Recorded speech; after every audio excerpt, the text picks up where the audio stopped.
मैं जब आईआईटी गया तो फर्स्ट ईयर मुझे बहुत रिग्रेट रहा। मुझे ऐसा लगता था कि मैंने अपनी रैंक वेस्ट कर दी। मैं अच्छा खासा कंप्यूटर साइंस ले सकता था। या mathematics and computing IIT Delhi में एक ब्रांच होती है, मुझे इसका नाम तक नहीं पता था कि उस साल में ये ब्रांच 250 रैंक पर ओपन हुई थी, यानी मैं उसका भी ब्रांच ओपनर होता है। नमस्कार दोस्तों, अगर आप आईआईटी दिल्ली की opening and closing rank check करो मैकेनिकल इंजीनियरिंग 2016 की, तो आपको दिखेगी मैकेनिकल इंजीनियरिंग की ओपनिंग रैंक है 247। वो बंदा मैं था। मैं पिछले 8 साल से यही एस्पिरेंट्स को गाइड कर रहा हूँ कि वो कैसे आईआईटी पहुँच सकते हैं और हज़ारों स्टूडेंट्स को आईआईटी पहुँचाया है। मुझसे हर साल लोग एक बात पूछते हैं कि 247 रैंक लाने के बाद भी आपने मैकेनिकल इंजीनियरिंग क्यों चूज़ की। सबसे पहला सवाल है वाई आईआईटी दिल्ली। बहुत लोग सोचते हैं कि आईआईटी बॉम्बे ज़्यादा बेटर है। मैंने आईआईटी दिल्ली क्यों चूज़ किया, ये बात तो कंफर्म थी। मैं दिल्ली में पैदा हुआ। मेरे ग्रैंडफादर कुरुक्षेत्र से एक बार दिल्ली आए थे, छोटे शहर से बड़े शहर आए थे ताकि उनके बच्चों और उनके ग्रैंड चिल्ड्रन को कभी फिर शहर से बाहर छोटी मोटी चीज़ों के लिए या बड़ी चीज़ों के लिए भी कभी ना जाना पड़े। दिल्ली आए थे। हम दिल्ली के लोग दिल्ली में ही करते हैं जो करते हैं। दिल्ली इस देश का एजुकेशन हब है। कुछ लोग ये बात नहीं समझते क्योंकि वो कट ऑफ देखते हैं और कट ऑफ जो है आईआईटी बॉम्बे की कट ऑफ आईआईटी दिल्ली से हल्की सी ऊपर जाती है, तो लोगों को लगता भी है कि आईआईटी बॉम्बे आईआईटी दिल्ली से बेटर कॉलेज है।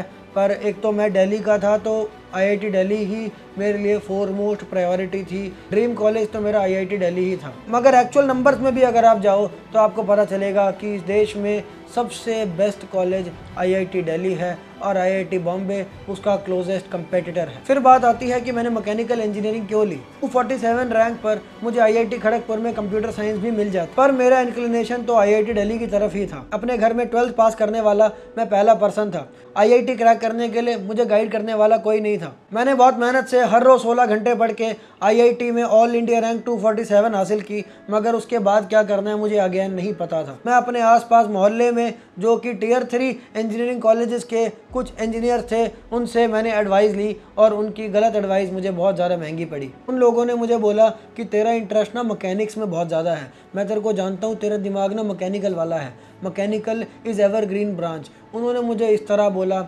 और मुझे उस बात से, मैं तो यार 17 साल का था और मैं कुछ नहीं जानता था कि कॉलेज के अंदर क्या होता है। और हर साल ऐसे बहुत सारे लोग जेईई एडवांस के अंदर तो टॉप रैंक ले आएंगे मगर काउंसलिंग के अंदर मूर्खता करके गलत चॉइस करके जीवन भर रिग्रेट करते हैं। तो मैंने मैकेनिकल इंजीनियरिंग आईआईटी दिल्ली सबसे पहली चॉइस भरी। मुझे पहली चॉइस, पहली काउंसलिंग, पहले राउंड में सब कुछ पहला मिल गया और मेरा पहला प्यार आईआईटी दिल्ली वो तो मुझे मिला ही और मैं आईआईटी दिल्ली में मैकेनिकल इंजीनियरिंग का ओपनिंग रैंकर बन गया। अब मुझे इस बात का आज भी रिग्रेट है। ये बात मैं आपको जस्ट बताने वाला हूँ, पर मैं आपको ये बताना चाहता हूँ कि जेईई एडवांस की काउंसलिंग सही से देने वाला कोई है ही नहीं, क्योंकि जेईई एडवांस कितने ही लोग क्रैक करते हैं और कितने ही लोग काउंसलिंग देते हैं। जेईई एडवांस की गलत ही काउंसलिंग आपको हर जगह से मिलेगी आपको। इसलिए मैं बताना चाहता हूँ हर साल जेईई एस्पिरेंट्स के लिए पूरे इंडिया में मैं फ्री जेईई एडवांस काउंसलिंग देता हूँ। आप डिस्क्रिप्शन में दिया हुआ फॉर्म भरें और अपनी ज़िंदगी को जो बदल सकता है, बना या बिगाड़ सकता है, वो फैसला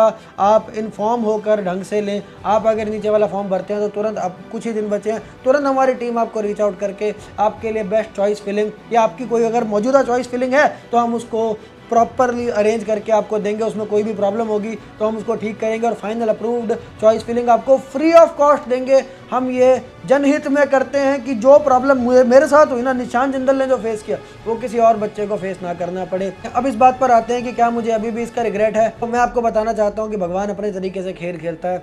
मैं जब आईआईटी गया तो फर्स्ट ईयर मुझे बहुत रिग्रेट रहा। मुझे ऐसा लगता था कि मैंने अपनी रैंक वेस्ट कर दी। मैं अच्छा खासा कंप्यूटर साइंस ले सकता था। या mathematics and computing IIT Delhi में एक ब्रांच होती है, मुझे इसका नाम तक नहीं पता था। अगर मैं वो ब्रांच लेता तो आप अगर चेक करोगे, मैं आपको दिखा देता हूँ स्क्रीनशॉट। उस साल में ये ब्रांच 250 रैंक पर ओपन हुई थी, यानी मैं उसका भी ब्रांच ओपनर होता। यानी 2016 में मैकेनिकल इंजीनियरिंग की ओपनिंग रैंक आईआईटी दिल्ली में मैथमेटिक्स एंड कंप्यूटिंग से ऊपर रही और उसका कारण था मैं। पर जब मैंने आईआईटी दिल्ली को ढंग से समझा तो मुझे पता चला कि आईआईटी दिल्ली तो इस दुनिया के तमाम करियर्स में कुछ भी करने का लॉन्च पैड है। यहाँ पर देखो तो सही चारों ओर कि मेरे सीनियर्स दुनिया की कितनी बड़ी बड़ी फील्ड्स में अपना परचम लहरा चुके हैं। तो अब देखो, इस साल भी जो यूपीएससी का AIR-1 था वो आईआईटी से था। मेरे जस्ट एक साल सीनियर की वो जो हमारे डिबेटिंग के रेप हुआ करते, रिप्रेजेंटेटिव, मतलब हॉस्टल के अंदर क्लब्स होते हैं, क्लब के रैप हुआ करते जस्ट बड़े, वो मैं डिबेटिंग में फर्स्ट ईयर में गया भी था।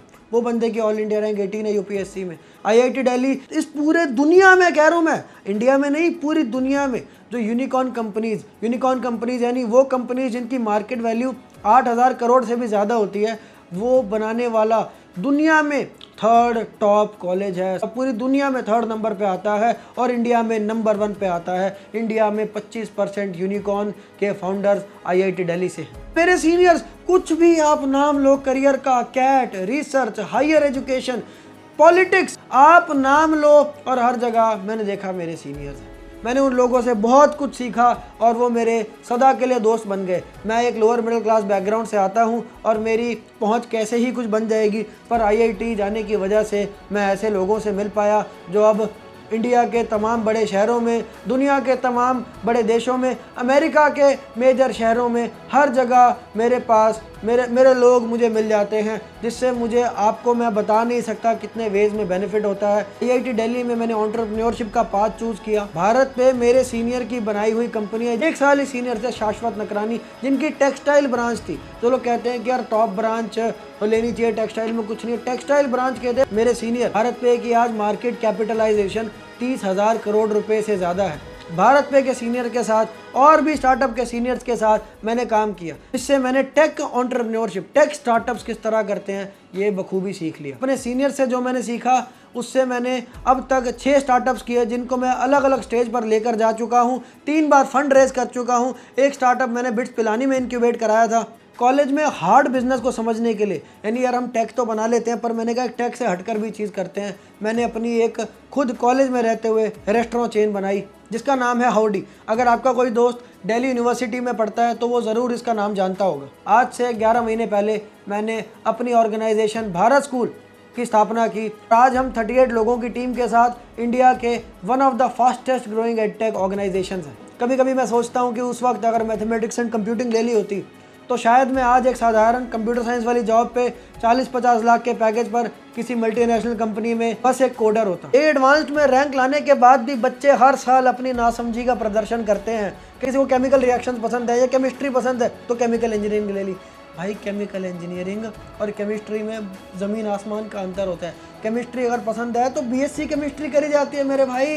किसी को फिजिक्स पसंद है, ओ इंजीनियरिंग फिजिक्स, भाई इंजीनियरिंग फिजिक्स भाई बहुत फ़र्क है। एक बार देख तो लो।